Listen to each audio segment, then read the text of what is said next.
Hey guys, Aaron Cybertron Zhang here, and today I'm back with another episode of Road to Ranked, where I climb the online regulation H VGC ladder in Pokemon Scarlet and Violet and provide live commentary as I go. In this video, I'll be featuring one of the strongest hyper offense teams that we've seen in the regulation H format. This team won the Sacramento Regional Championships, and as Regulation H closes out, if you're looking for a really fast-paced team to climb the ladder with, I would really highly recommend this one. It features some of the most powerful attackers in the game, like Life Orb Ursaluna Bloodmoon, as well as Psychic Seed Sneasler with Dark Tera and Dark Tera with Throat Chop. The idea is that you have an insane amount of offense from Pokemon like Ursaluna, Sneasler, as well as Indeedee, and you've got Talonflame for Tailwind support, as well as Incineroar for Fake Out, Parting Shot, and Intimidate support. And finally, you've got Electabuzz, which is a really incredible support Pokemon that pairs very nicely with Ursaluna Bloodmoon in particular, because you're able to redirect attacks away from it and also drop your opponent's speed with Electro Web, and also break through Focus Sashes and Multiscale on Dragonite. As always, I'll do a quick breakdown of the team, but if you want to just skip to the battles, check out the timestamps down below, and thanks so much as always for joining me. If you enjoy, I'd really appreciate if you consider leaving a like in the video or subscribing to the channel. It really helps out a ton. If you're interested in trying out the team, the rental code is on the screen, and there's also an accompanying PokePaste down in the description below. This team is very fast-paced, very aggressive, and aims to win games very quickly because you have so much pure offense from Pokemon like Life Orb Ursaluna, Sneasler, as well as Male Indeedee. You have Incineroar, Electabuzz, and Talonflame to protect those Pokemon, giving you Fake Out and Intimidate support, Redirection support, and Electro Web speed control, and Tailwind speed control, respectively. A lot about this team is trying to knock your opponent out before they really get the chance to move, and just picking up big one-hit knockouts to give you quick early leads. Moves like Life Orb, Normal Tera, Bloodmoon in particular can really just accelerate the pace of the game, and a well-positioned Indeedee or Sneasler can be incredible in closing out matches as well. This team also does a really good job of baiting out defensive Teras, to which then other Pokemon on the team can take advantage of and angle to pick up knockouts. The general goal, though, is to just move before your opponent and knock them out before they get the chance to attack. For some quick context, this team was brought to the Sacramento Regional Championships, which took place at the end of November 2024 and had nearly 600 players competing in the Masters division.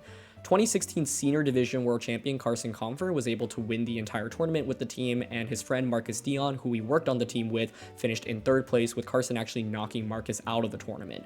If you want to see how the best players piloted this team, I recommend you checking out the VODs from the tournament. Both Carson and Marcus were actually featured on stream a ton, and I actually got to commentate a bunch of their games, and so it was really exciting to see how they piloted this composition. It was an adaptation of a team that we actually saw at the Latin America International Championships just a weekend before Sacramento Regionals, and there, Oliver Escalin, one of the top players from Europe, brought 5 of the 6 same Pokemon just with Dragonite over the Incineroar. So Incineroar was the piece that they ended up adapting a lot, and I think is a very central piece to playing with this team because it allows you to have a little bit more defense with the composition. But you can check out the results for this tournament down with the links in the description below, and as you can see, there were a lot of regular Ursaluna, still not actually a ton of Ursaluna Bloodmoons, although there were 2 more in the top 16 on teams that looked a little bit similar as well. Breaking down the individual mons, the first one to highlight is Ursaluna Bloodmoon. By the way, question of the day, Spotify Wrapped recently came out, so I want to know who your #1 artist was down in the comment section below, and I'm always looking for new artists to check out as well, but shoutouts to Twice, who was my #1. Now, Ursaluna Bloodmoon, when the format first started, a lot of people expected to be one of the best Pokemon in the format, and its usage was actually relatively low given how powerful this Pokemon is.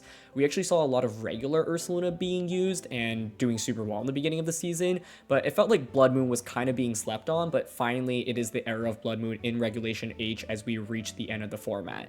We've actually seen a lot of different ways to use this Pokemon. For example, some people have been using very bulky Ursaluna Bloodmoon with Assault Vest and a defensive Tera like Water or Ghost. We've also even seen Combine leftovers with Yawn sometimes being featured as well over Combined, and this is just the classic return to the basic Life Orb, Normal Tera, max special attack, max speed, designed to hit as hard as possible. So you've got Normal Tera, you really want to just maximize your damage output here, and the speed investment on this Ursaluna is also really crucial because of course you have Tailwind from the Talonflame here, and you're also supported by Electro Web from the Electabuzz. So this is what people expected to be really good in the beginning of the season, but it just took a little bit of work to figure out what are the best partners for it. Electabuzz is, in my opinion, one of the things that completely unlocks this Pokemon and this team. When I was watching this team being used on regional stream and commentating a lot of the games, I was amazed at how insanely powerful Electabuzz plus Ursaluna as a lead combination felt.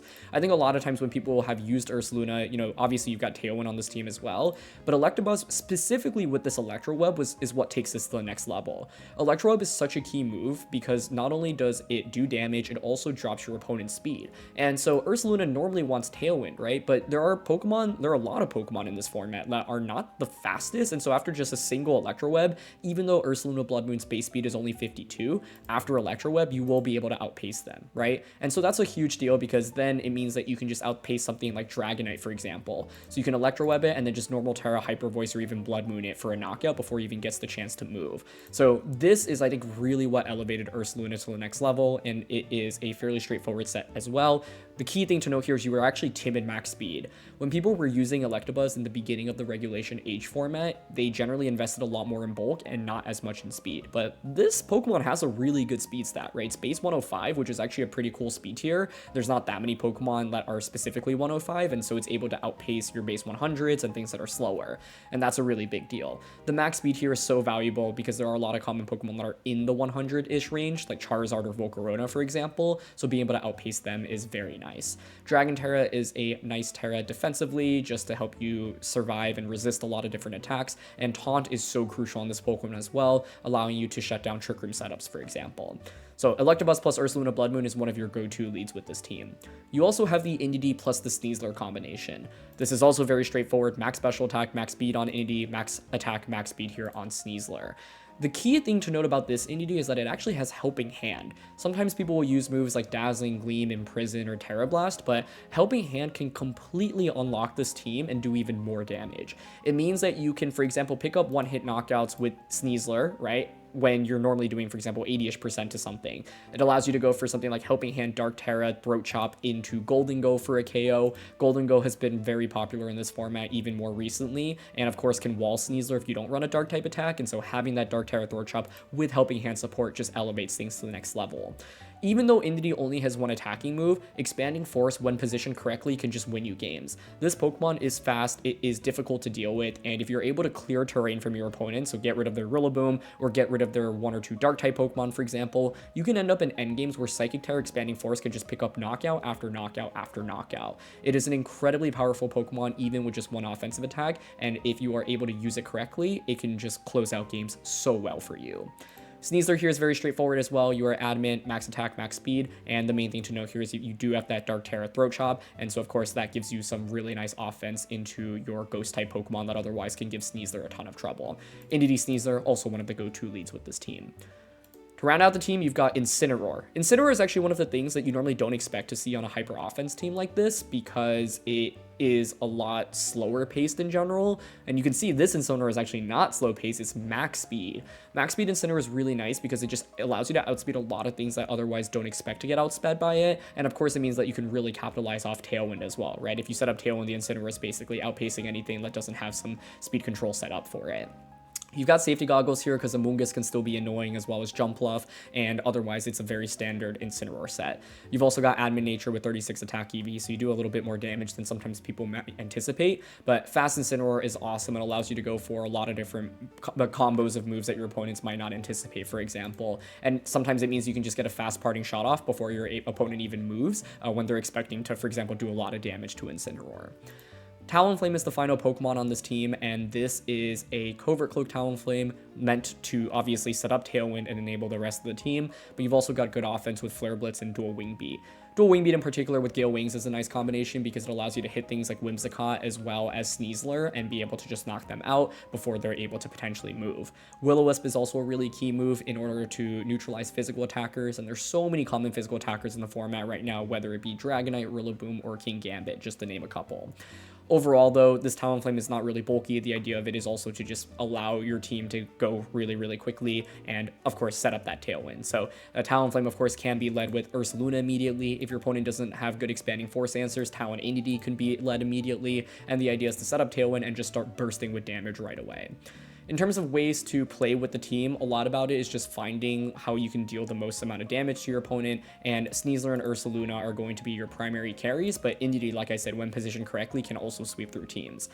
Electabuzz, Incineroar, and Talonflame can deal damage, but they're not going to be the Pokemon that are primarily winning you the game a lot of the times in terms of damage output, so you obviously want to bring them as support options, right? So, like I mentioned, Electabuzz, Ursaluna really effectively, Talon, Ursa really good, Sneasler, Indeedee really solid as well. I think the main thing when picking this team is figuring out who to drop, and so for example, it can feel kind of awkward to separate Indeedee and Sneasler, but it still can be important sometimes to bring only one of the two, right? Against, for example, teams with a lot of physical attackers, you might value Incineroar as well as Talonflame, and while it can feel awkward, like the Indeedee can totally function without Sneasler, right? And Sneasler, yes, it doesn't get the Psychic Seed activation, but it's still such a fast Pokemon where even without Unburden and Psychic Seed activating, you might be playing down an item essentially with this Pokemon if you don't bring Indeedee, but it can still be really valuable. So if you want a more in-depth analysis of all of this, I would really recommend checking out the team report that Carson and Marcus did on this team, and so I'll link that down in the description below as well, but those are just a couple of my notes while playing with the team. In terms of things to watch out for, the first thing that I want to point out is that you have very little bulk on this team. Your main attackers in the Ursaluna, the Sneasler, as well as the Indeedee don't really have any defensive bulk. So as a result, they will go down very, very quickly. Now, the key thing to note is that you've got the Focus Sash on Indeedee as well as the Psychic Seed on Sneasler, and Ursaluna Bloodmoon is just a pretty naturally bulky Pokemon, but there's still a lot of situations where if your opponent just gets a knockout onto you and you don't KO them, that can be really, really bad. For example, Sneasler Indeedee really doesn't like going against Scale Shot Dragonite, which is one of the most common Pokemon in the meta. Now, the rest of the team can handle Scale Shot Dragonite really well because you can Electro Web into Bloodmoon to KO it, you can Intimidate it with Incineroar and knock off its loaded dice, you can Will-O-Wisp it as well, but specifically this duel, if caught out, for example, against Dragonite, can be pretty spooky. Trick Room is also really scary in my opinion, because if your opponent has just slow sweepers and they get that Trick Room up, they can just completely dominate you because you don't have that much defense and ways to stop the Trick Room. In order to stop the Trick Room, you're going to want to either use Taunt with Electabuzz. So Electabuzz is a very common lead option if you see your opponent have one or multiple Trick Room setters, and Indeedee obviously can reverse the Trick Room as well. However, obviously with Electabuzz having Taunt, if you run into a Mental Orb Trick Room user, it's going to be very, very scary, especially if their team has a lot of dedicated sweepers under Trick Room. And for Indeedee, you of course can just angle to reverse the Trick Room, but sometimes if your opponent doesn't click that Trick Room and then you click Trick Room, that can be really awkward. Keep in mind that people actually often expect Imprison on this Pokemon as well, right? So they might be inclined to just try to predict your Imprison. Other things to watch out for, I think Sand can be a pretty scary matchup for this team comp. Like T-Tar Exca is one of the matchups that Carson mentioned was pretty hard for this team, specifically because of course it breaks the Indeedee's Focus Sash. Excadrill, if it has Focus Sash, can survive an attack and KO Sneasler in return. Ground type damage, as you can see, just does really well into this team. You've got two things that are weak to it, nothing that resists it, no defensive Tera as well. Normally Talonflame is going to be your answer into those ground type attackers, but a well-positioned ground type attacker like a Garchomp or a regular Ursaluna or an Excadrill, for example, can be scary as well. And so those are just a couple of things that I wanted to point out. We've got Wims, Annihilate, Golden Go, Dragonite, Ursa, Farigiraf. Okay. Normally when I see Wims, I want to lean into Sneasler. Could be Indeedee Sneasler.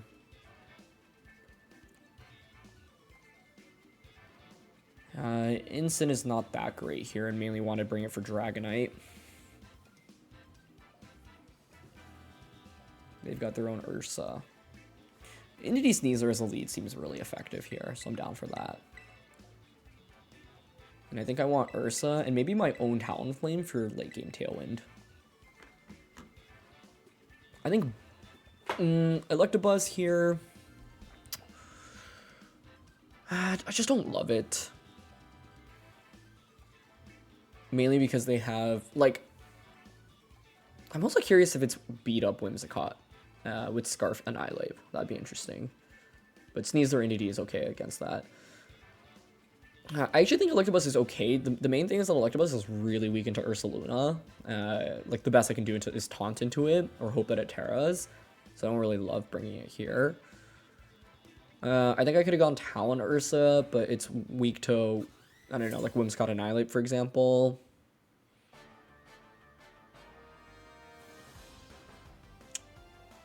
We're gonna opt for Whims Annihilate. Yep. Okay. I don't mind this too much. Really curious of your final gambit. Normally Annihilate's going to want to Tera or Protect here. I could just Dire Claw Expanding Force, turn 1.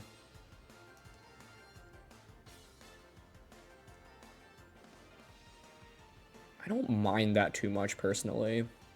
Because I don't think Sneasler is actually threatened too much by this. Forcing a Tera out of it is fine. So yeah, I'm down to Expanding Force and Dire Claw.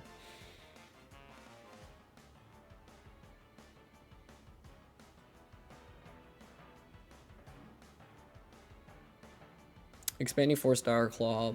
I mean, it'll do a ton of damage. I'm threatening double knockout right now. It could be Steel Tera on either. Honestly, kind of expect something to Tera here, but you could also Tailwind Protect turn 1. No Protect, no Tera. Whoa. Okay, is it Scarf U-turn?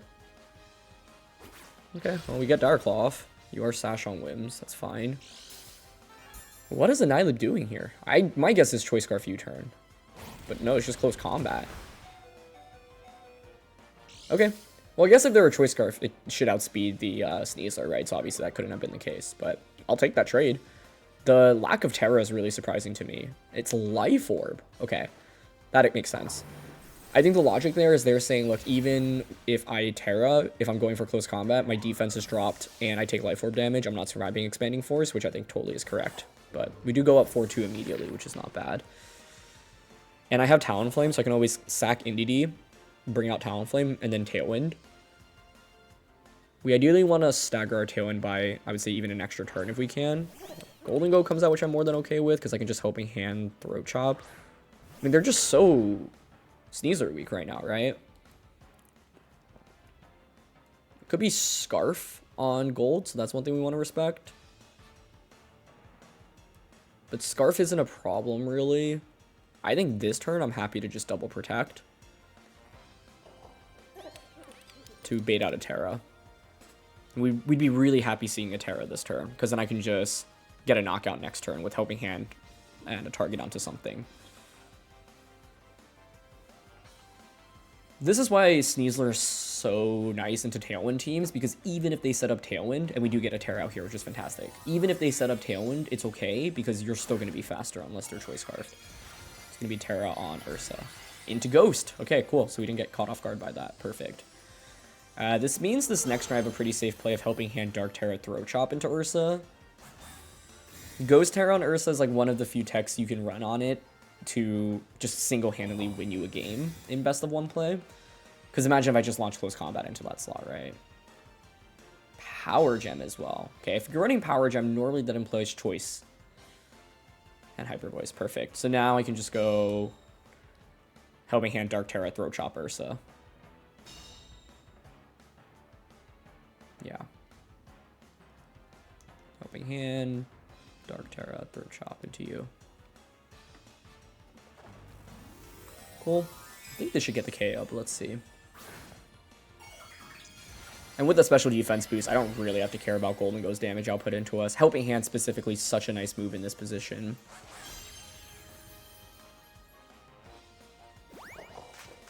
Okay. Great. So we bait out the Tera early, we get this off, and that's a one-hit knockout. Very nice. So Ursa faints, but Golden Go can't pull off a 1v4 here.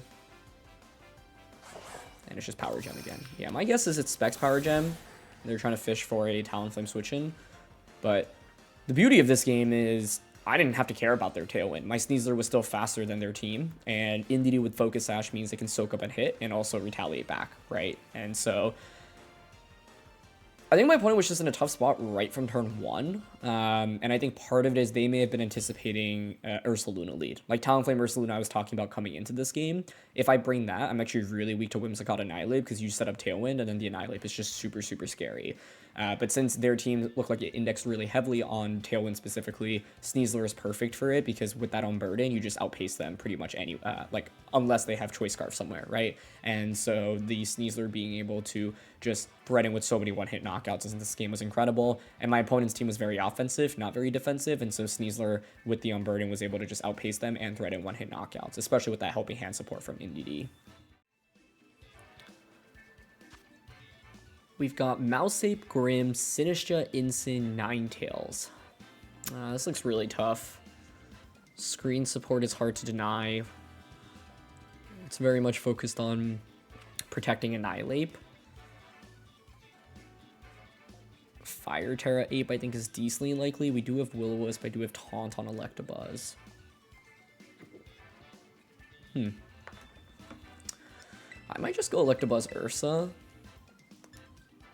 I could go Indeedee Ursa because I do have Helping Hand and this blocks Fake Out. It's not the most common lead with this team, but I think it actually is decently strong here. Indeedee Ursa, Sneasler, Buzz. I could bring Talonflame for Will-O-Wisp. I just think it should almost always be Fire Tera if you're focusing on a Protect the Annihilate composition.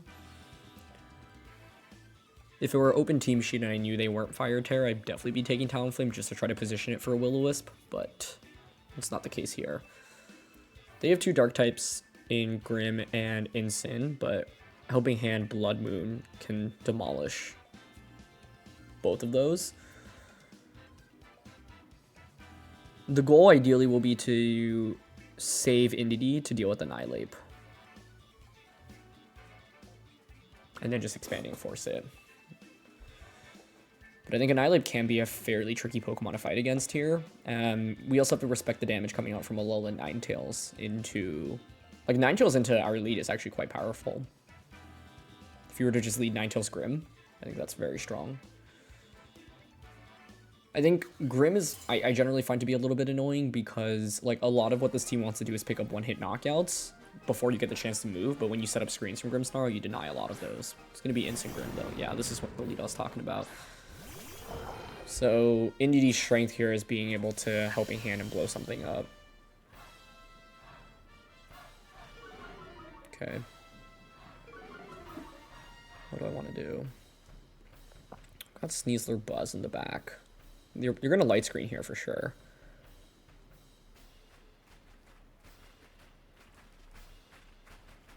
I think I lean towards Helping Hand Earth Power into Instant turn 1.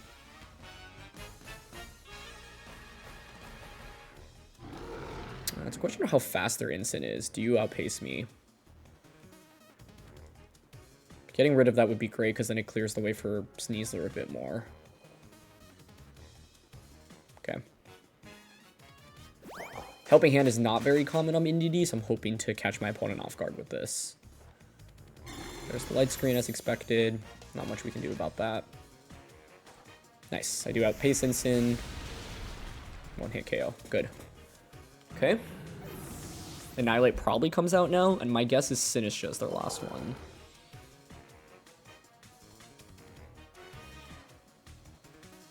Yep. There's Annihilate. Question is whether or not they just Drain Punch here immediately. Because I can Helping Hand Bloodmoon right now, which is obviously insanely strong.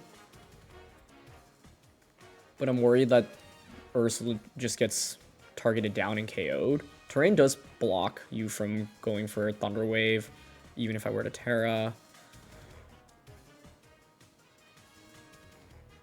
Could switch out into Electabuzz here as well. I personally would like to get a knockout, though, I think.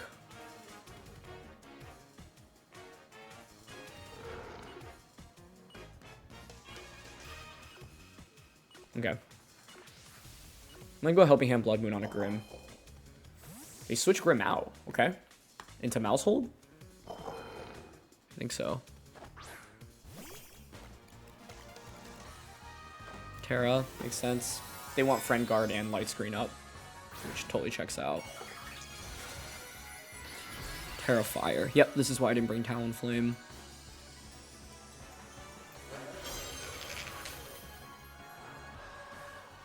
My expectation is to survive a Drain Punch here, because normally the Annihilates on this teams are not going to have much attack investment. Focus a lot on speed and defenses, and just the idea is to bulk up to do damage. But I'm worried that a Drain Punch still just like crushes me right now. And if they went for bulk up, I'd be very happy. It is Drain Punch. Oh, cool. Okay, that, yeah, doesn't really do that much. Sweet. So you can see the strategy and the approach here is to basically ignore the Annihilate and not let it stack up Rage Fist. I was worried about Sash Mousehold there for a sec, because that is a thing, but fortunately that's not the case. Get the knockout there. Brilliant. And critically, Annihilate has not been able to click bulk up yet in this game, which is good for us. So Grim comes out. You probably set up a Reflect now. I've got Electabuzz. I've got Sneasler.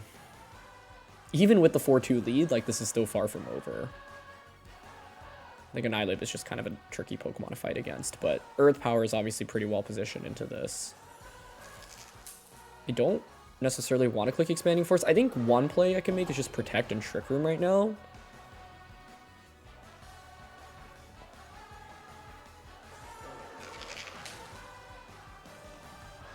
Protect, Trick Room, and then just threaten Helping Hand with an attack next turn.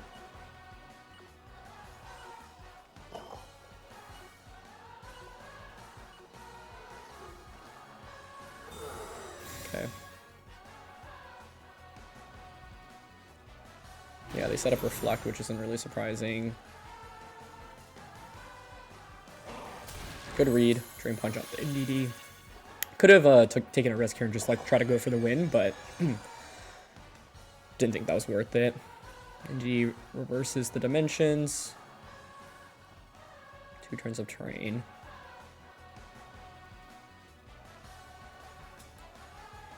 So I could just Helping Hand Bloodmoon this, right?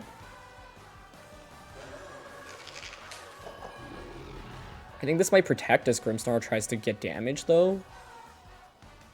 So I'm going to go for the knockout onto a Grim.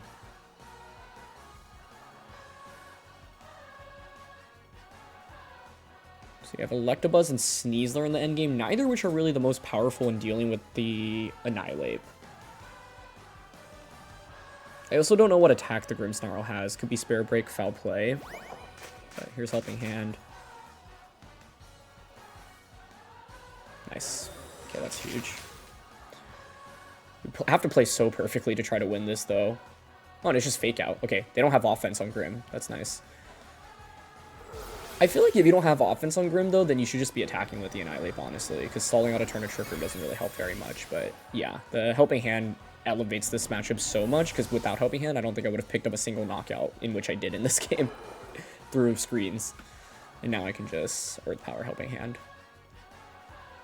But yeah, I think because Grimmsnarl does not have offense there, you might as well just attack with Annihilate, because stalling, well, I guess the idea is to stall out Bloodmoon, actually, but then I have Helping Hand Earth Power anyway. Yeah, and Ursa picks up a one-hit knockout onto every single Pokemon on this game. So satisfying. We what, Helping Hand Earth Power KO Incin, Helping Hand Bloodmoon KO the Mousehold, Helping Hand Bloodmoon KO Grim, Helping Hand Earth Power KO Annihilate.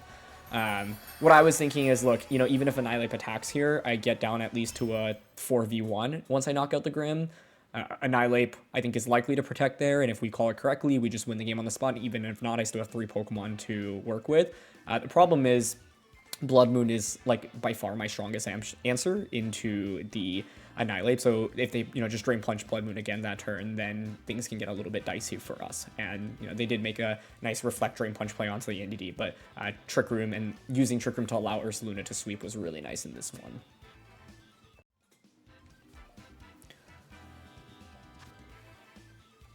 This is cool. They've got Swampert as well as the Lucario. Kingambit, Archalt, and Rilla Incin. Excuse me.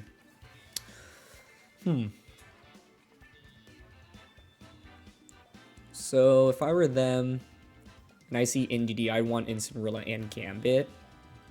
I have to be careful about clicking Electro Web in this matchup because it can activate Gambit. Talon with Covert Cloak, Will-O-Wisp into double Fake Out and so many attackers seems decent, but it's probably Power Herb Archaludon, which Ursaluna does decent into. I'm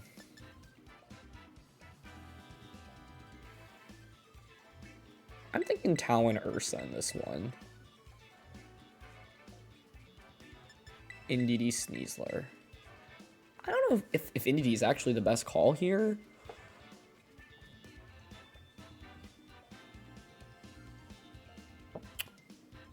Because Swampert should have Wide Guard. Actually very worried about Swampert.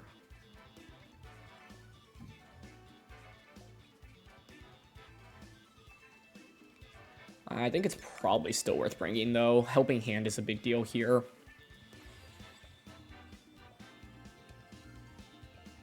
And then Electabuzz is... It's tough because I don't actually need to be Electro Webbing a ton. I could Electro could accidentally activate like Archaludon. You know, one thing we have to be careful about is Lucario beat up with Archaludon. Like this whole time I was talking about only Power Rib Archaludon, but I think it could definitely be defensive Assault Vest. Sturdy. But it's gonna be Swampert, King Gambit. Okay, I don't mind that. I think with this I can probably just Will-O-Wisp, normal Tera, Bloodmoon.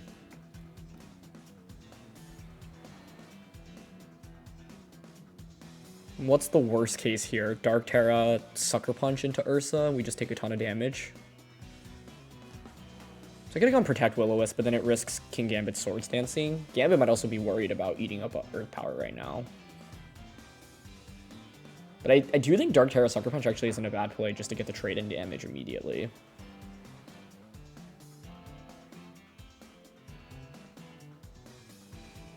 And I do think like Gambit actually should be a higher priority to, I don't know, it's not a huge threat to Sneasler or Talonflame. As long as we don't activate Defiant on it, it's not that bad. And even if it sets up a Swords Dance, I'm burning it anyway. I think what would make me very happy is if they were like Assault Vest Gambit and they Flying Tera here and we just bait out a Tera and they don't get anything off of it. Okay, it is going to be Tera, but let's see. Dark Tera I think would make sense here. Onto Gambit. Hey, we willed it into existence. Awesome.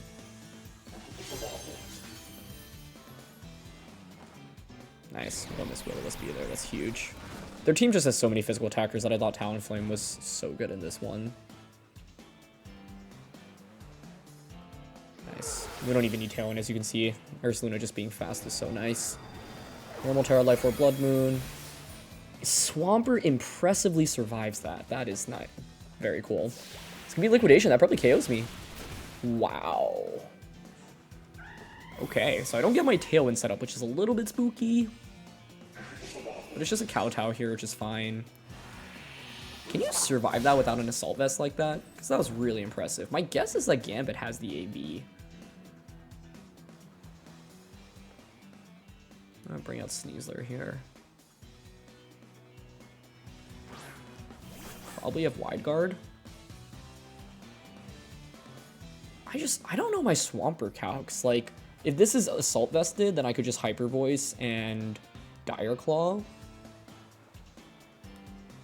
But I'm worried that this is like Flying Tera Blast, this Wide Guards, and KO's Sneasler. So I think what I probably prefer is Protect here, Hyper Voice.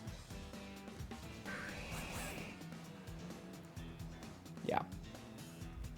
I actually don't care that much about Wide Guard because King Gambit doesn't do much damage into me. So the idea behind this is if you have Wide Guard, so be it. But your Gambit won't target Sneasler with a Tera Blast. But there's no Wide Guard, so yeah, I think I could have just doubled up. Because my guess is the Assault Vest is on King Gambit. Oh, it doesn't really look like Assault Vest there, so yeah. AV Swampert may have been the case. I just don't know how, like, if you're max HP, max special defense, whether or not you survive Bloodmoon. And they do have Tera Blast. Cool. Okay. So it's 3-3 now. I can switch in Indeedee for terrain control, which is huge. There's actually a very good chance I just switch in Indeedee next turn because they probably have Instant Orilla coming out right now. Could be Lucario, which would be really cool, actually. If it's Lucario, and we assume Rilla's the last one for terrain control. It's Instant, okay. That's totally fine by me. I think Instant is a pleasant sight because we can just withdraw Sneasler out into Indeedee to set up terrain.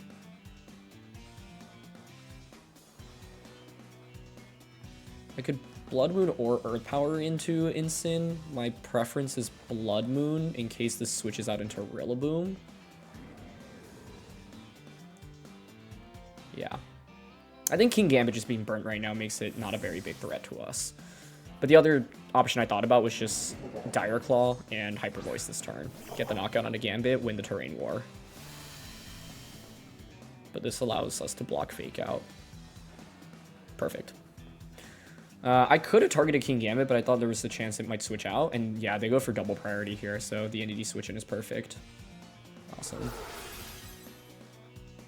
We'll go for Bloodmoon. One shot. Perfect. And since it's a one-hit KO anyway, the main decision you have to make in that situation is it worth not having Bloodmoon available to me next turn? But I think it's worth it to cover for a potential Rillaboom switch in there. Because if they switch in Rilla and we get the knockout, we just win the terrain war afterwards. It's actually our Chaladon as the last one. So you can see how valuable Will-O-Wisp Talonflame was for us here, because we were able to just neutralize them immediately. Game still isn't won though, but we've got Sneasler in the back. So here I can just Expanding Force. I think it's fine actually just Expanding Force and Earth Power here. The logic is I can just end the game with Helping Hand Close Combat. Tera's already been committed. And, I mean, I could protect the Ursa this turn and Expanding Force. That probably also works, but with Sash on Indeedee, I think even Expanding Forces do reasonable damage onto King Gambit. Or sorry, onto our Chaladon. So Ursaluna being able to bait out that turn 1 Tera from King Gambit was absolutely huge. They do protect. Yeah, it didn't feel like Assault Vest. So what is the item? That's interesting. Because we saw... And they didn't bring Rilla in this one, which is nice because it means I just win the terrain war. Yeah, our Chaladon takes a ton from that. You're not stamina as expected. It is Power Herb Electro Shot. Okay. So you'll KO the Ursa. Oh, they actually even target the Indeedee. But the idea is I have Sash here anyway, right? It doesn't even activate Sash, but I'd be happy to trade. If you knock out Ursa, or Sneasler comes out, we just close combat Expanding Force. I think the main thing here is that we just outpace our opponent consistently. They have bulky Pokemon, but we just have so much pure power to claw through it all. Cool. So just Expanding Force and Hyper Voice now. So fortunately didn't get caught off guard by Flying Tera King Gambit. That can actually be pretty tricky for us, because of course it gives you the immunity to Earth Power for a turn, but the Will-O-Wisp on Talonflame was just absolutely huge. Being able to burn them immediately meant like Gambit was never a huge offensive threat, and then being able to switch in Indeedee to block Fake Out for a turn, allowing Ursaluna to attack, was really, really key. Ursaluna Bloodmoon loves when you're able to block priority, which is why it was, you know, paired with Farigiraf, for example, in a even stronger regulation previously. And so here, being able to like bypass Fake Out just for one turn can be huge, because it's the difference between not moving versus getting a huge knockout. We've got Excadrill, T-Tar, Rillaboom, Farigiraf, Primarina, and Annihilate here. So, let's see.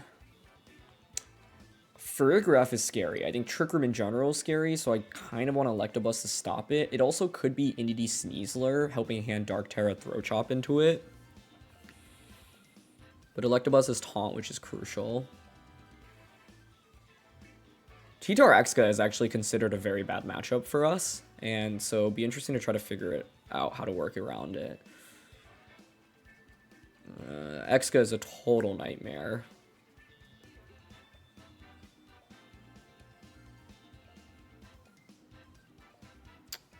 Yeah, I think the threat of T-Tar Exca plus Trick Room is a really tough combo for us here, and that's not even mentioning Annihilate. This is definitely one of the hardest comps we can fight against with this team. There's so many things we don't want to go up against.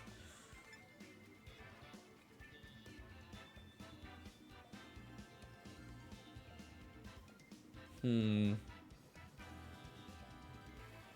I'm leaning towards Indeedee Sneasler lead, Ursa back, Incin fourth. But it means I'm dropping Electabuzz, which feels really bad because I wanted it for Taunt into Farigiraf and Annihilate. So, yeah. Carson, the player who actually won the entire Sacramento Regional Championships, actually played against T-Tar Exca, and that was one of the few losses that he had throughout the tournament, and was able to figure out a game plan to beat it in, I think, top 8 of the tournament, but he'd consider that to be, like, the auto-loss matchup, and so we don't even see T-Tar Exca. That's actually going to be the Annihilate and the Farigiraf. I actually think this is okay because Annihilate probably switches out into Tyranitar here, and I've got Dark Tera Throat Chop, so I think turn 1 I'm going Helping Hand Dark Tera Throat Chop to just try to KO Farigiraf. So Helping Hand, Dark Tera. The dream would be the Tyranitar switches in and we just knock out Farigiraf on turn 1. If they defensively Tera turn 1, that would be a nightmare. I think the other thing is sometimes you see Indeedee and you probably respect Imprison Trick Room here if you haven't seen this team. So they might not even be clicking Trick Room, but Trick Room cannot go up against us. If it does, it's a ton of trouble for us, which is why I'm committing so hard to this play. I'd also be happy, I guess, seeing an Annihilate Tera early on in this game. And they switch for Farigiraf. Ooh, well done. T-Tar goes into that slot. Nicely done. Okay. It might be Scarf Ape? Anyway, fantastic play by my opponent. They use the pressure of Trick Room here to scare me, and I feel like I kind of have to cover for it, because if it goes up, we kind of just lose. Okay, we do bait out a Tera from Annihilate, though, which is good. Yeah, this play makes a lot of sense then. Tera into Steel. Steel is interesting because now you're vulnerable to close combat, okay? But it means Indeedee is a very useless pick for us right now. Awesome play by them, turn 1. I wonder if Helping Hand close combat just knocks out Farigiraf, but I wouldn't be confident on it. Yes, we barely dent the T-Tar there. They just make the hardest of reads and Drain Punch a Sneasler as well. That was just fantastic by them. Like, it's a hard read that wins them the first turn, essentially, of the game. Really well done. I guess the game's not 100% over yet, but I think coming back from this is a monumental task. I don't actually see a very good path forward right now. I'll bring out Ursaluna at least. Fantastic, fantastic play by them. That's so impressive.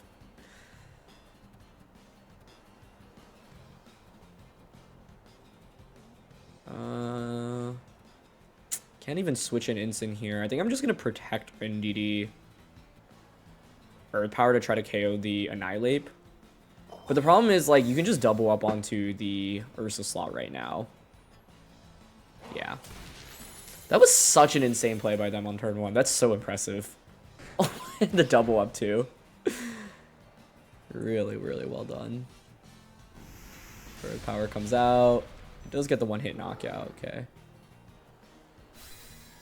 If I set up Trick Room there, maybe there was a chance. I also didn't know how fast their Tyranitar would be relative to our Ursaluna, but it's faster than us. This is already a really tough matchup, and my opponent just made, like, the sickest play on turn 1. So, definitely have no shame in losing it. Free comes out. I can't even see myself winning this. I don't, unless you target Ursa again with, like, Rock Slide. I set up Trick Room.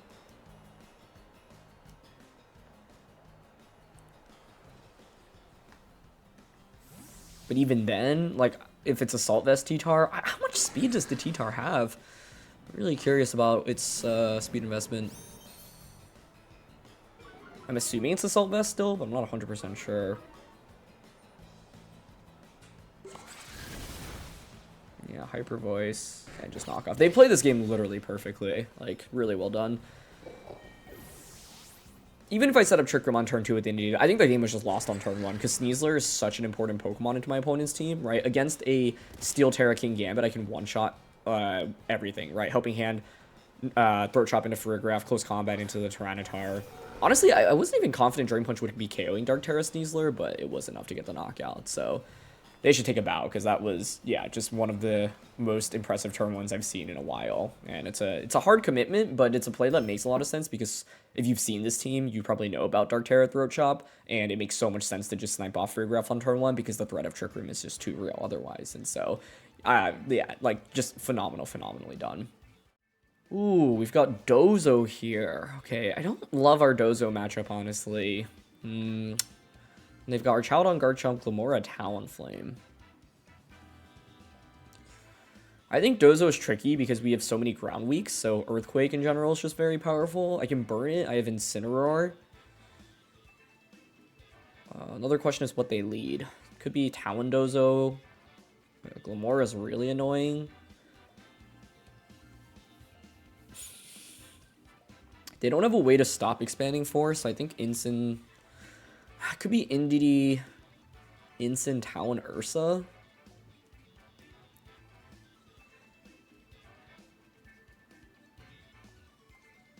Talon, Indeedee lead. I want to cover for Sash Glimmora, though.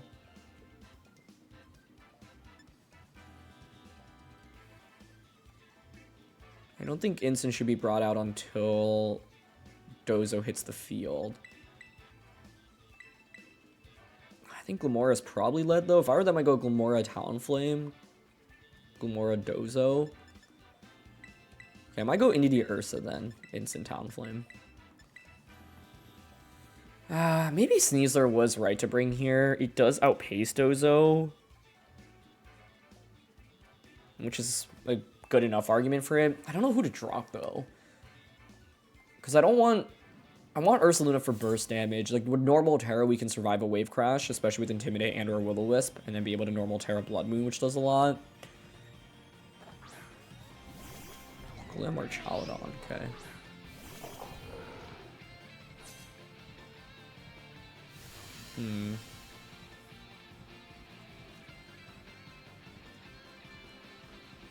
So I'm just expanding force, earth power.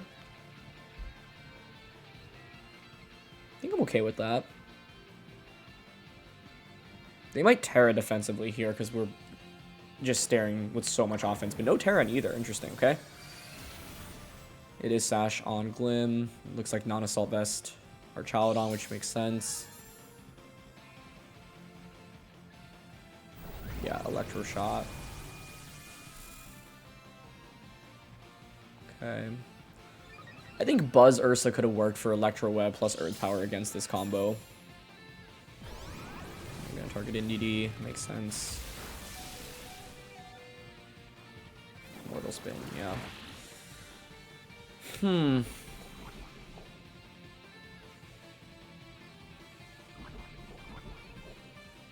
now bring out Talonflame. Maybe it would have been better to just KO Glimmora there. I just don't know if I have enough resources to deal with Poison plus Dozo. But the response lead into what they had was Electabuzz plus Ursa. I didn't really love Electabuzz into Dozo, but I guess being able to taunt and Electro Weapon and Dragon Tera maybe isn't the worst. Dozo probably just comes out right now, right? I gotta bring out Talonflame.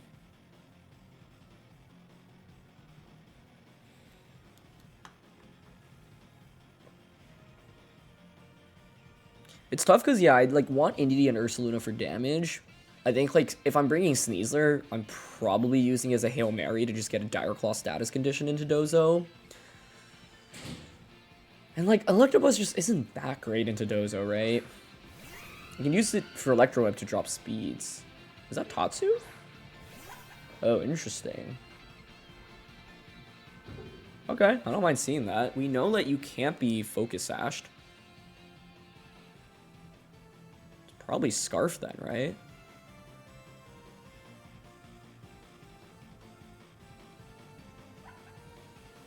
Low key, like, this gives us an opening.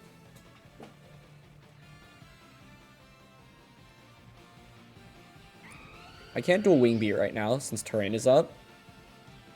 I'm definitely Tailwinding here, I think.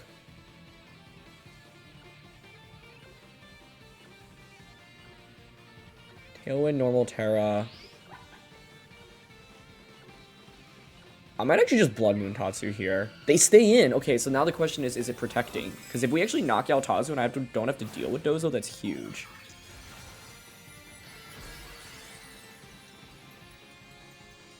But if you're Choice Scarf, they might just be willing to, like, take the damage trade here. Neither protect. Okay. We get Blood Moon into Tatsu. Well, now I don't have to deal with the combined Dozo. They might not even have Dozo as their fourth based on how this is played out, but we'll see. And they just Earth Power. It's a lot of damage, but we still survive. 34 down to 11. I might still lose to Dozo by itself, honestly. But let's see if it is Dozo as the final one. What is that? It is. Okay. Well, I'll take it. Now you probably expect them to just protect both of their Pokemon. I'm happy to Flare Blitz into you, switch into Incin.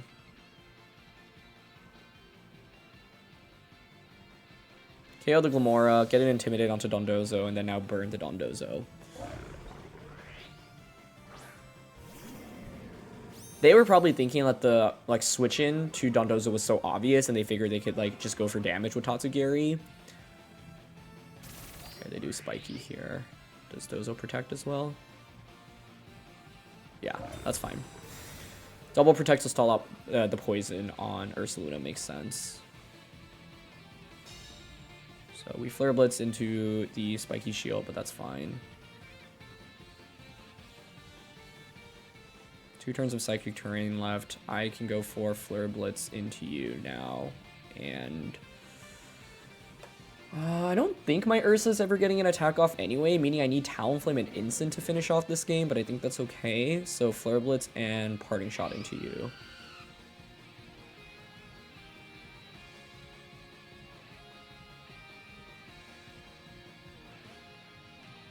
Yeah, I guess the question is, I don't know what Glamora's 4th attack is, but if it's Power Gem, I don't want it to be able to knock out Talonflame, but it does sting a little bit because this sets up a layer of Toxic Spikes.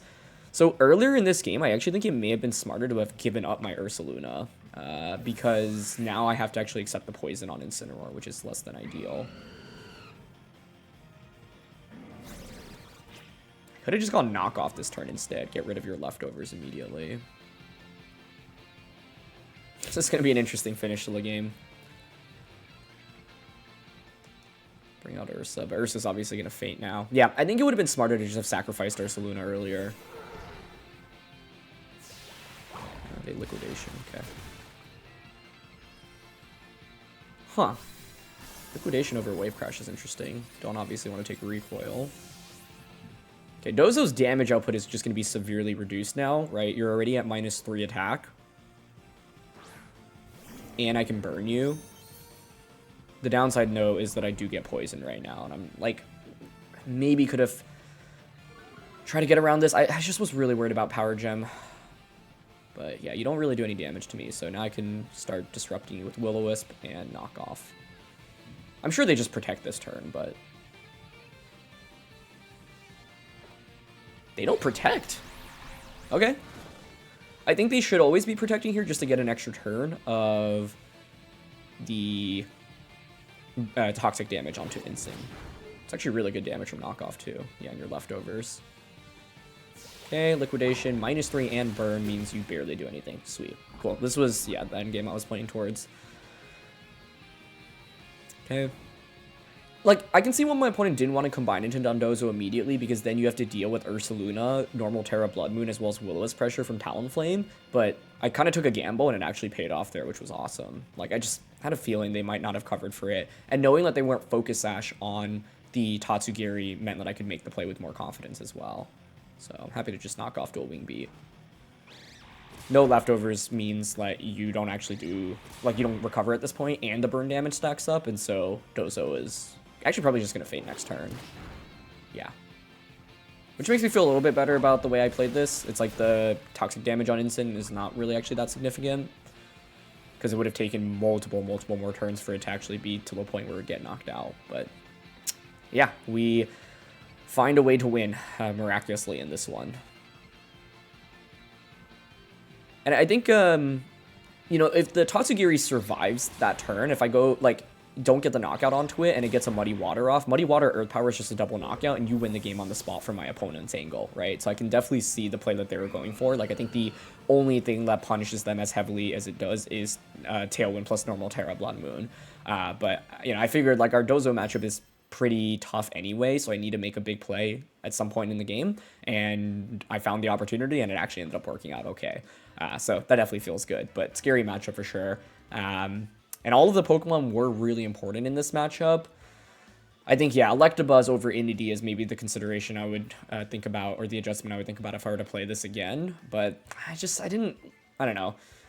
Like, my fear with Electabuzz is it just doesn't do enough other than Electro Web. And into Dozo, like, I just take so much damage. I don't really do a ton in return. I can drop their speed, yeah, but I felt like I needed Indeedee and Ursaluna for damage output and Talonflame and Instant to stop Dozo. So, yeah, I'd be curious to see how others approach the Dozo matchup, but we managed to find a win in what I think is a tough matchup. We've got Instant, Dragapult, Porygon, Amoonguss, Sneasler, and Ursaluna. Dragapult on this comp is interesting. I think there's a small chance it could be likely dual screens. But, of course, normally when you see Dragapult, you would expect Choice Band. And either Dragon Tera or Ghost Tera, just very offensive. So, given that they've got a Amoonguss, we probably want Electabuzz, Instant. I mean, Indeedee Sneasler is actually pretty interesting in terms of damage output because Expanding Force does so much. If we clear Incineroar, Expanding Force can two-shot so many things. Probably is going to be Assault Vest on the Ursaluna, though, is my guess. We could just go Electabuzz Ursaluna. This gives me Taunt into Porygon and Amoonguss and Electro Web Pressure. So it could be these two with just Indeedee Sneasler in the back. It would mean not bringing Incineroar, though.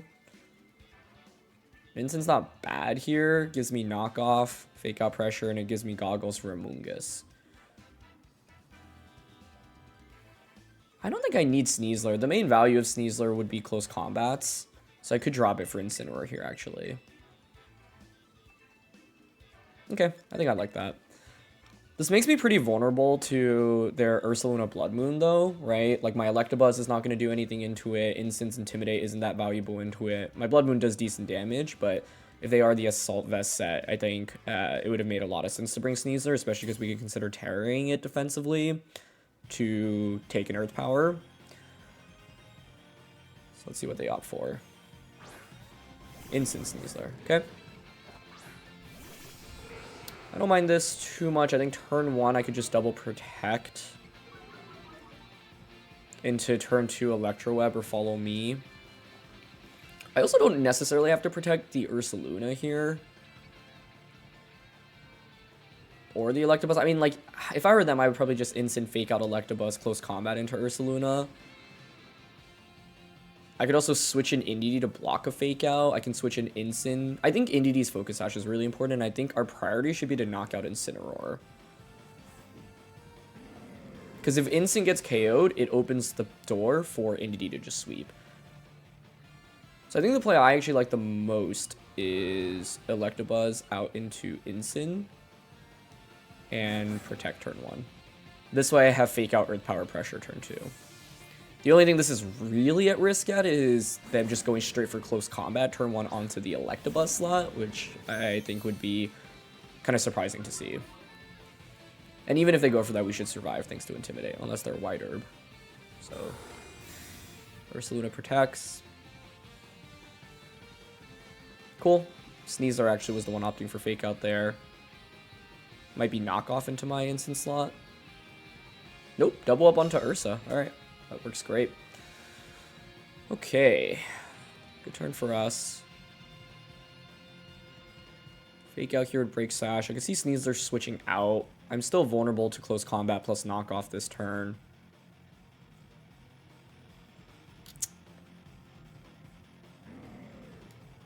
Do they have an Earth Power switch in? They don't really. Okay, I'm down to just Fake Out Sneasler here. Earth Power into Instant. Okay, Instant switches. Well done on their end. Into Porygon. I think that makes a lot of sense. Yep. Oh, it's actually Trace. So they'll Trace Intimidate here. That's cool. And I'm guessing Sneasler protects. Oh, it doesn't. Interesting. So I could have gone normal Tera, just like Hyper Voice this turn. But still fine. We'll get Earth Power off. That's a lot of damage. Cool. We actually get a special defense drop as well, so now I'm threatening just pretty aggressive knockouts. I'm leaning towards knockoff, normal Tera, Hyper Voice, and just get the double KO right now. Because they're intimidated, we should take close combat on Ursaluna. There's the Tera. I think also because of the special defense drop, maybe I could have angled for Protect, switch into Electabuzz, and then just follow me, Hyper Voice. But there's close combat. Yeah, we survive. Because I think the risk in this play is like Sneasler going for Stellar Tera this turn, and just trying to go all in on that play. Knockoff removes Eviolite. Yeah, I think if I were to replay this turn, even though it worked out, I'd like Protect and switch in Electabuzz better, because there's not that much risk, and it also takes advantage of the fact that we had that special defense drop. But now we're up 4-2, which is great. The only downside is I haven't knocked out Incineroar, so Indeedee isn't as effective yet. But I can cycle in Electabuzz back in, and then just Electro Web. Like, Protect, bring out Electabuzz, Electro Web, Hyper Voice. Ursa's their last one. Cool, that works for me. I'm curious how fast their Ursaluna is. I'm also curious if it's Assault Vest with Vacuum Wave. Indeedee is actually not as important, and I can switch it in for Terrain right now. So I think what I want to do is Parting Shot into Ursaluna and switch my Ursaluna out into Indeedee to block a Fake Out from their end.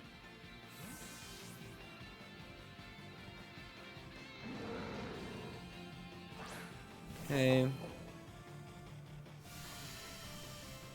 Sets up the terrain. Here's a Tera from their end. Probably just offensive Tera on Ursaluna is my guess, but let's see. Normal Tera would make sense. Yep. Is okay. Let's see if they went for Fake Out here. Yep, perfect. So Psychic Terrain blocks that.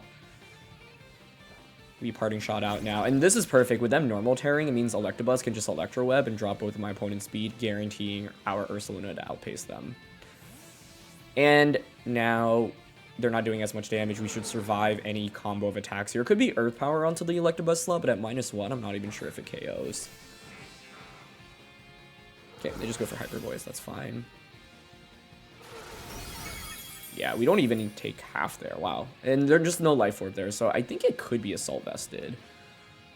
Anyway, I'm happy to just Electro Web here. And I think I can Protect this turn. I can also Expanding Force and just start getting chip damage.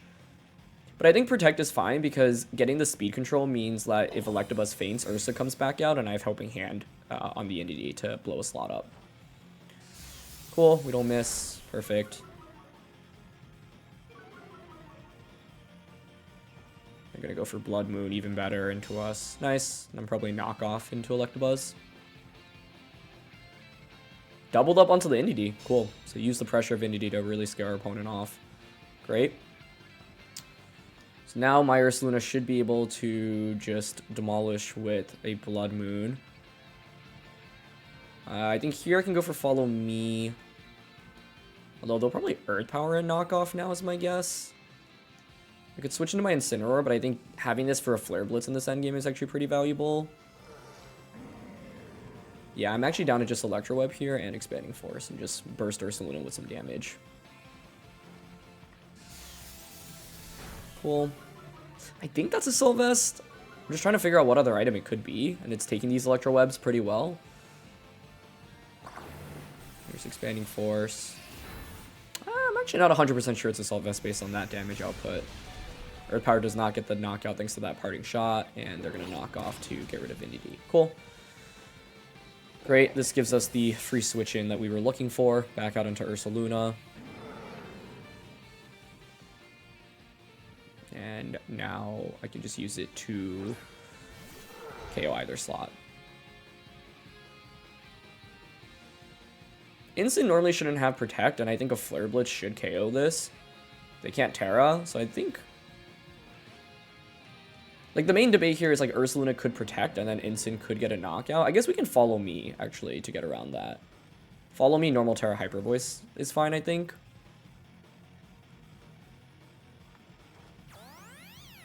Because, yeah, like, Instant shouldn't have spread damage unless you're using Snarl. They actually go for Vacuum Wave, yeah, but Psychic Terrain is up, so it doesn't work anyway. Hyper Voice will come out. Yeah. Gets the KO on Ursaluna.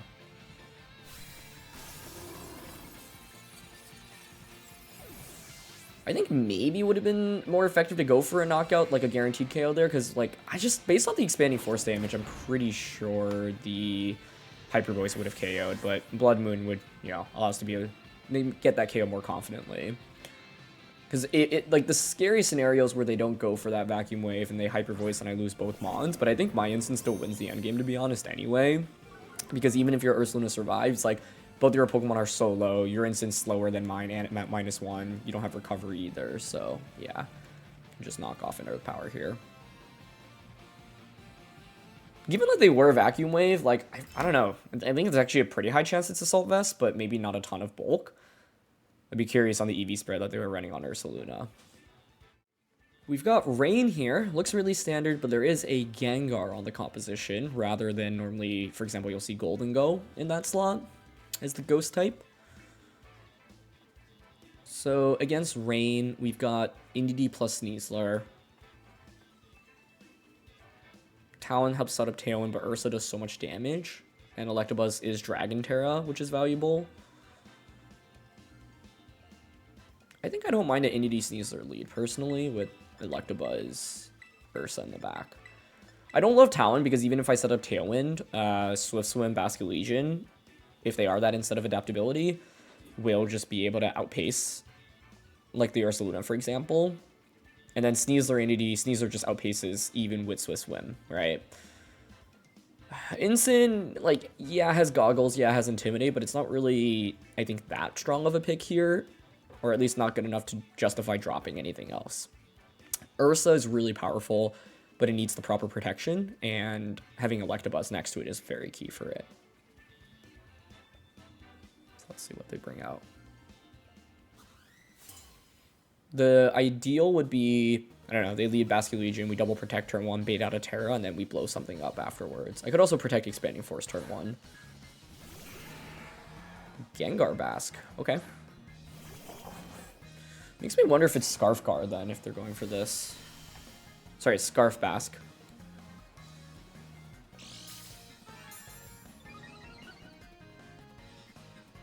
Expanding Force looks really strong right now. I am actually going to just double protect turn 1 though. This baits out Tera, baits out Protect, baits out Switches as well.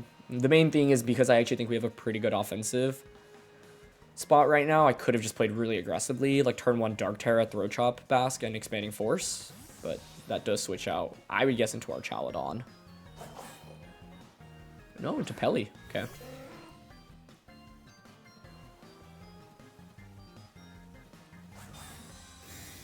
You know what's also interesting is only one of these two mons can carry Focus Sash, and normally I would bet it on Gengar.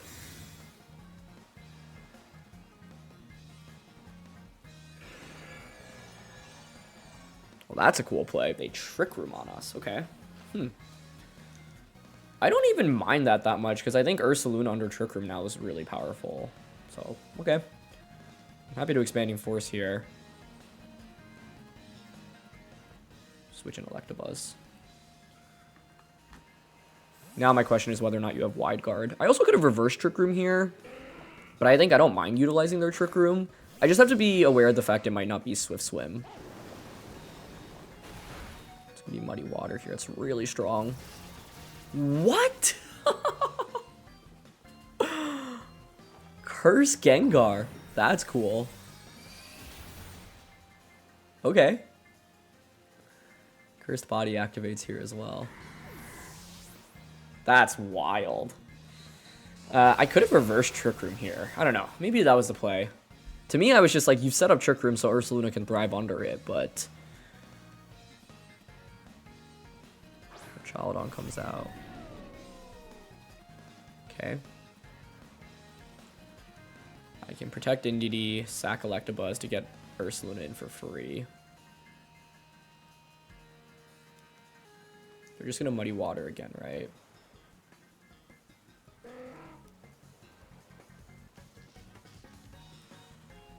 There's a part of me that also, because there's still so many turns of Trick Room to stall out. It's actually only 3, it's not the most.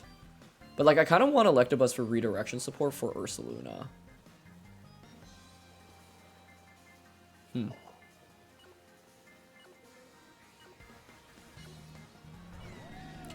protect E-Web here. That Gengar set is crazy. Curse and Trick Room. It has to be Focus Sash if they were trying to make that play on turn 1. So I could have like hard won this by going Dark Tera, Throat Chop, Expanding Force turn 1 onto Gengar, but I think Basque obviously does apply a lot of offensive pressure.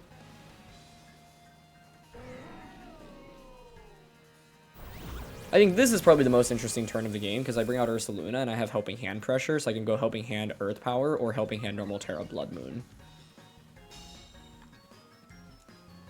Them having Muddy Water is actually a really big deal in this matchup as well.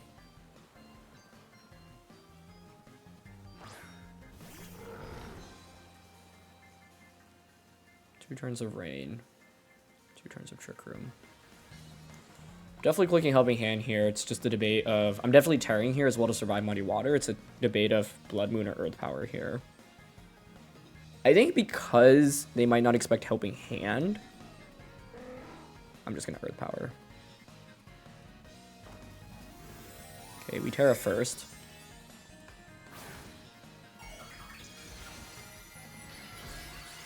Into Ursa. Normal Tera.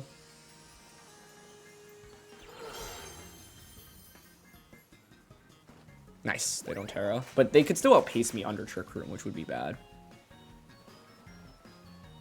Muddy Water double connects, that's fine. So much damage. They're faster anyway under Trick Room. Wow. That was really cool. That Gengar set was just wild. I think the Trick Room, though, is something I should have just respected on it to begin with. And then Muddy Water, Pelipper just demolished me damage-wise in this game. It goes to show that if Trick Room gets set up against us, it's a nightmare. But it was a very cool Gengar set to be able to accomplish that. It was really neat. So turn 1, if I don't know. I think the scary thing about going Dark Tera, expanding Throat Chop is, like, they could double up onto Indeedee. They could be Sash as well. So, like, flip turn, Sludge Bomb, and then Indeedee just faints. So to hard switch and to go set up Trick Room and get Pelipper out safely was very, very nicely done. I was hoping to just bait Peli into an attack. But yeah, if I had just gone like Dark Tera, Throat Chop, Expanding Force, things would have worked out better. So I thought I could play passively, but against Gengar, especially with Curse, turns out I can't. This is such a cool team. Low Kicks, Dragonite, Braviary, Ursa, Decidueye, Hisuian Decidueye, and Stonejourner. I feel like I'm about to get rocked. I have no idea what to expect, really. They have Ursa, so Sneasler is a must bring. Indeedee Expanding Force looks decent here. Stonejourner does get access to Wide Guard and might be Focus Sashed. I'm thinking Electabuzz Ursa. Electabuzz Ursa lead. It could be Talon Ursa too.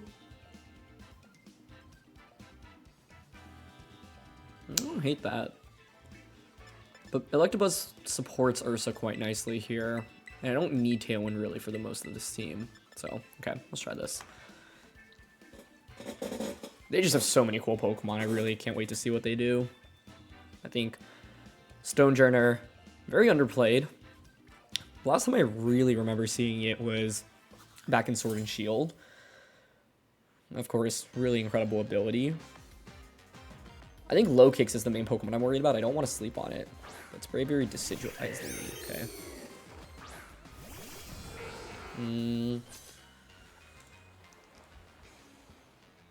Tailwind from this is scary. Fighting damage from this is scary.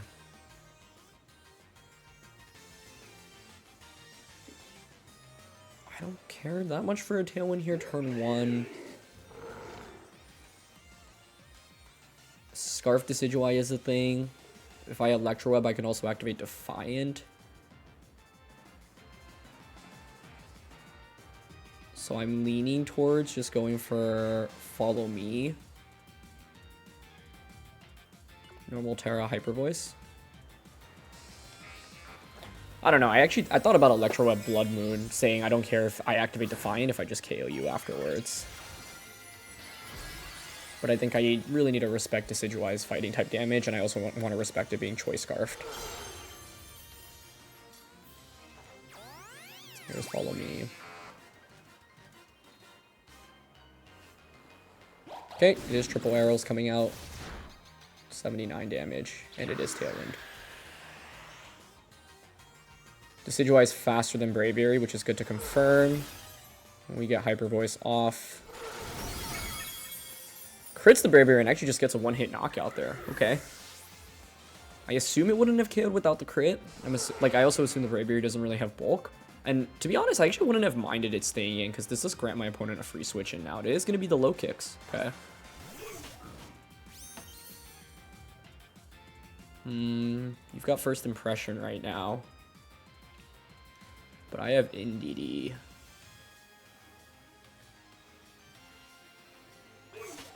Could just double protect though. Decidueye should also be faster. I think I'm okay just double protecting here, honestly. Yeah, it's gonna be Tera. Tera Bug maybe on low kicks.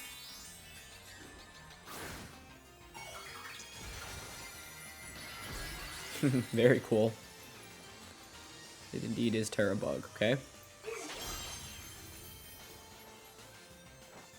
I think the main scary thing is how much the first arrows did into Electabuzz. It did just under half, so if they get a higher roll next turn, it will get a KO onto us. Meaning low kicks gets a... Oh, they go for a U-turn. Okay, and it is... They're faster with low kicks than... Alright, that's good to know. The triple arrows as well. So it's not Scarf Decidueye. I can follow me again. They'll just go for another triple arrows. But I think what we can do here is just follow me here and then switch into Sneasler, which resists to fighting damage. And then bring out Indeedee as we sack Electabuzz.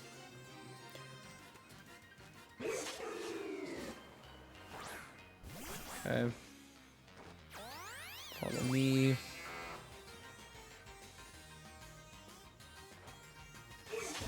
Bug Tera boosted U-turn. Into Electabuzz, gets the KO. Okay. Life Orb low kicks. Hey, I mean, you can bring out Stonejourner right now. You know, get a boost to your damage output. That would be pretty cool. And then also gives you wide guard support. But it's going to be Dragonite, okay?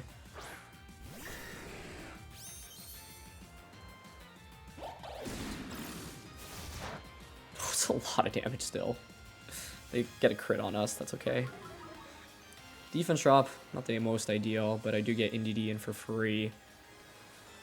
Okay, we're actually in a really interesting spot right now because they pressure with Scale Shot, which is very scary. If I were them, I would be clicking Scale Shot into Indeedee right now.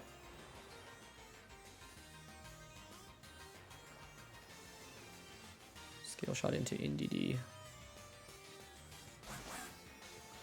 This is still at full HP.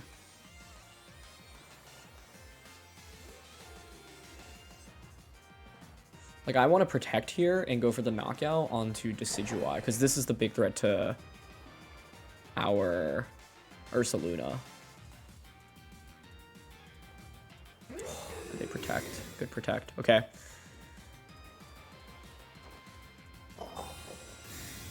Indeedee also protects. Dire Claw into protect.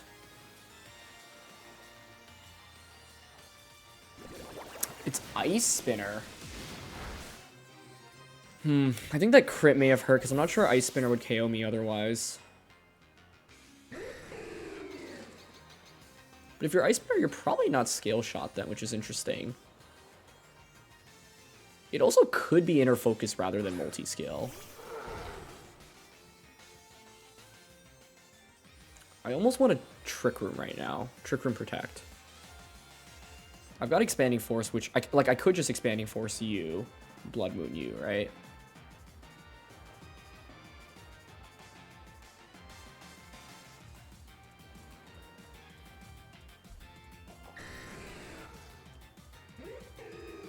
Okay, I'll go for it.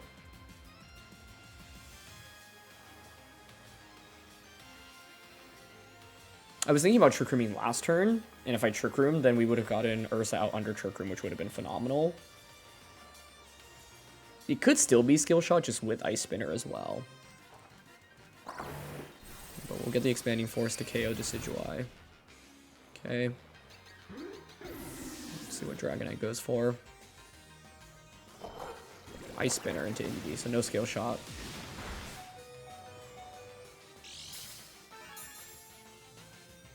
Let's see how much Bloodmoon does to them. I think the problem is now Extreme Speed is online. That also feels like Choice Band damage to me.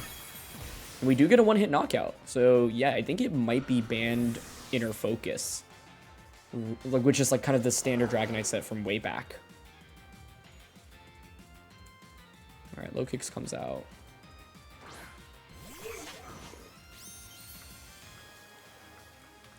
I think I want to double protect in front of it right now.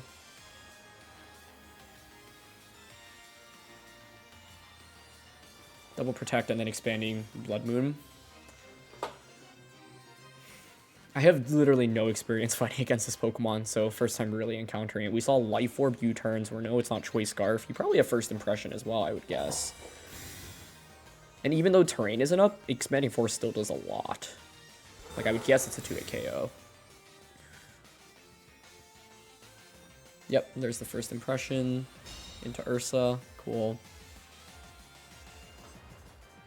I think now I can just Expanding Force Bloodmoon. Yep, and we're faster.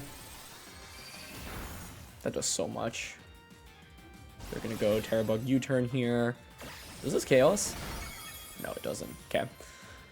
Low Kicks is cool, but I think it relies so heavily on first impression that when you don't get it off successfully, it unfortunately just is so much weaker. But this was a really close game, honestly. A lot of cool picks that kind of threw me for a loop. I think, like, Braviary was scary. I didn't want to Electro Web it. Taunting it on turn 1 may have been the play, like Protect Taunt on turn 1. But yeah, I think I really needed to, like, wanted to respect Decidueye being Choice Scarfed as well. And then I don't know what item it was in the end. I think I had, like, yeah, like, was not really sure what it was carrying. And then the turn that I Dire Clawed into it, like, I could have Dire Clawed Dragonite, especially because if they were, like, Skill Shot Dragonite with loaded dice with multi-skill, which is the standard set, I think it actually would have been a little bit tougher for us. But they were Inner Focus, it looks like, in the end. So getting the 2 knockouts in the same turn was huge, right? Because it just meant that we could play the 2v1 against Low Kicks and had a very safe play. Whereas if I had not gotten that knockout, then, you know, if Dragonite had Extreme Speed, you could just finish off the Indeedee and Low Kicks could just finish off the Ursaluna. I guess what would have been interesting is if you do have E-Speed, I double protect and then Hyper Voice maybe, you know, just gets the double knockout as Low Kicks takes another Life Orb chip. But really cool to see all these underutilized Pokemon from my opponent here. Okay, we've got Dragonite, Golden Go, Ursa, Ninetales, Volk, and Dozo. It's interesting not to see Sneasler here. If you just replace Ninetales with Sneasler, it feels kind of very standard. I think into this, I like Electabuzz Ursa. It's just so much explosive damage. You should expect defensive AV Ursa, especially with Alola Ninetales here. I wonder if it's Sash Ninetales. I could also just go Talon Ursa in this one. I think I probably don't bring Ensign. It could just be Electabuzz Ursa, Indeedee Sneasler, or it could be Talon Ursa instead of Tailwind. But I think I really value Electabuzz here. Electro Web breaks Focus Sashes, breaks Multiscale on Dragonite, gives me speed control. Sneasler is important to deal with their Ursaluna. We want physical damage into an Assault Vest Ursa. I think, I don't know, Talon's interesting here because it does allow me to Will-O-Wisp, Dozo, Dragonite, Flare Blitz Golden Go, Dual Wing Beat Volk. So it has a lot of value, but it goes down fairly easily as well. I think the main question I have is what item Ninetales has, because if it is not Light Clay, like I could lead Talon Ursa, Tailwind, for example, and normal Tera Bloodmoon it. If it's not sashed. Well, this is a great lead for us, I think. Octobuzz plus the Ursa, okay.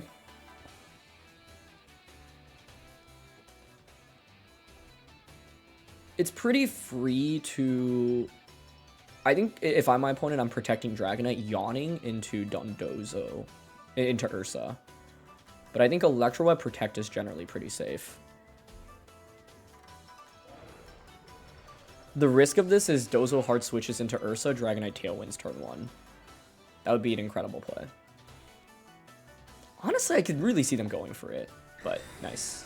This is what I was anticipating. We'll see if Dozo protects as well, because it could. But I don't mind Dozo also protecting here. Nice. Yep. Get exactly the play we're expecting to see. Perfect. Good damage from E-Webs, honestly. Yawn? Oh, just Wave Crash. Okay. That is fine by me.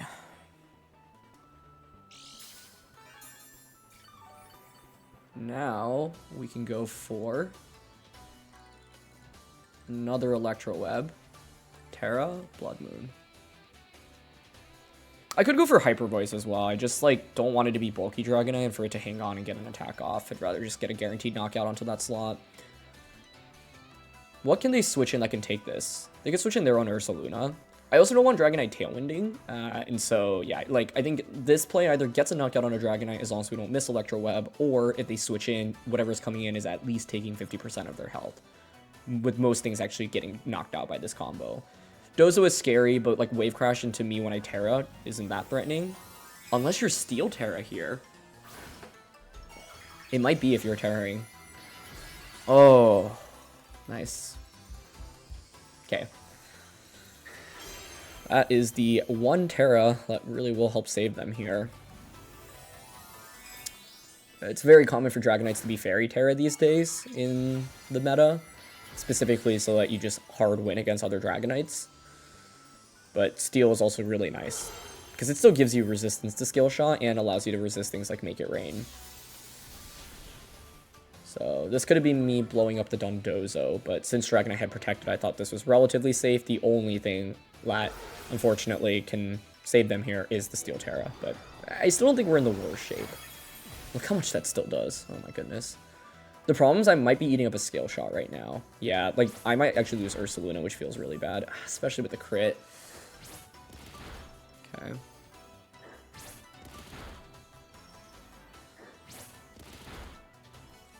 Okay, they only get 4 hits, but that crit means that Wave Crash probably still KOs me.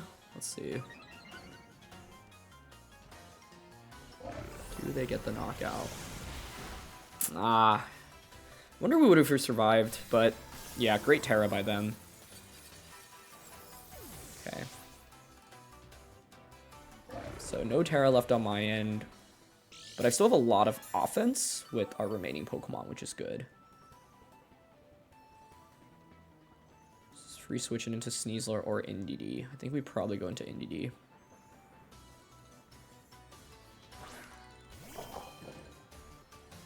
Now you probably just protect both of your Pokemon is my guess. You could switch as well. Protect, sacrifice something. The play I'd like to make personally is to switch Electabuzz out into Sneasler to take advantage of potential protects and get Sneasler positioned out on the field while expanding forcing here. I think Electro Web Expanding Force is the obvious play from my side to make. But if their Dondozo's super tanky, maybe they just expect to survive it anyway and go for an attack.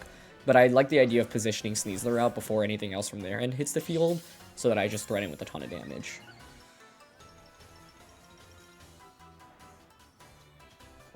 Dozo protects, but that means Dragonite's not protecting, which is fine by me. Cool. I think the main debate is whether or not it was worth it to keep Electabuzz out on the field for the remainder of the game. Or not the remainder of the game, but past this turn. But I think I like getting Sneasler out for more offensive positioning. The scariest thing for me to run into right now, I would say, is probably that Volcarona. Dondozo having the leftovers is also annoying because it's soaking up a lot of recovery for free.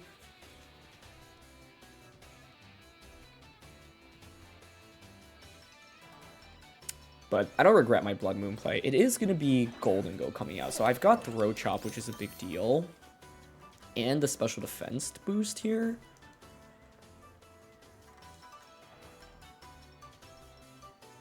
I've got Electabuzz as well. But I want to respect Specs Make It Rain. I don't know how bulky Golden Go is, but I would expect it to have some bulk. Because, like, I can go Helping Hand Throat Chop right now into it.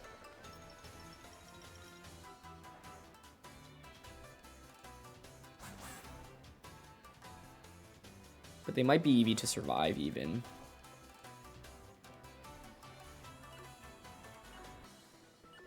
Okay, I'm actually going to go Dire Claw, Expanding Force here. Because my guess is that it's bulky Golden Go. No protect from it. Dire Claw does a little less than I would have liked. I'm worried about fainting to Make It Rain Wave Crash on Sneasler right now. It is just Make It Rain. Okay, that's outspeeding Indeedee, so it's Scarf Gold. Force. Ah, Dozo does live, but they get parried. Oh my goodness, what a swing of events. It has like 1 HP, so I don't know what that damage roll is, but I thought I had a good chance of just KOing it. But yeah, I'm curious if they were wave crashing Sneasler or Indeedee, and if so, whether or not it gets the KO. But lucky for us, it saves us from it surviving with 1 HP. I could have close combated there as well, but I didn't want to close combat and have this be Specs Make It Rain. So you can Make It Rain again, but I have Throat Chop. I think swapping Indeedee out makes sense.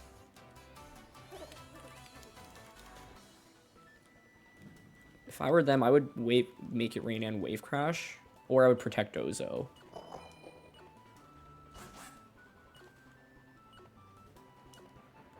Okay, I'm going Throat Chop, switching into Indeedee. This Throat Chop actually should have been Dire Claw, in my opinion. There's no reason to reveal that I have Throat Chop. But I think if we knock out the Dozo, yeah, and they stay in with Golden Go, which they do, it's tough for them, because now it's effectively a 3v1, and Make It Rain's not doing that much.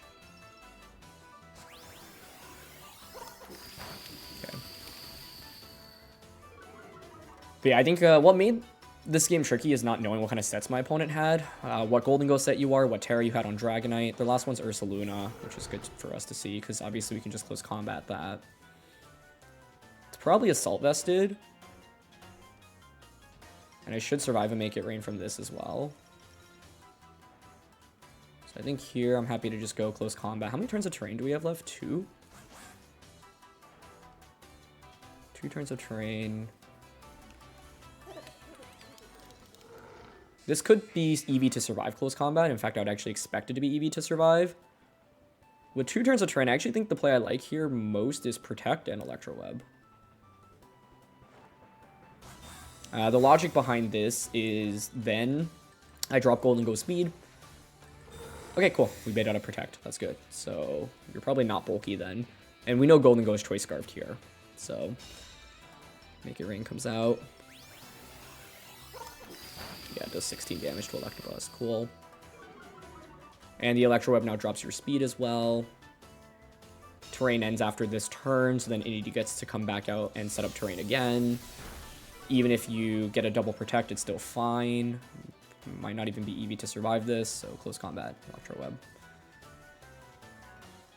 Probably gonna been a protect on the Electabuzz, actually. I don't think I need any more damage from it. But I also think it's fine, because the idea is to just put things in... Yeah, actually, I do think protect is correct here in case Ursaluna does survive close combat. But it doesn't. Either way, though, like, even though it doesn't, I think it's still better to protect there. Because the Electro Web isn't really significant anyway.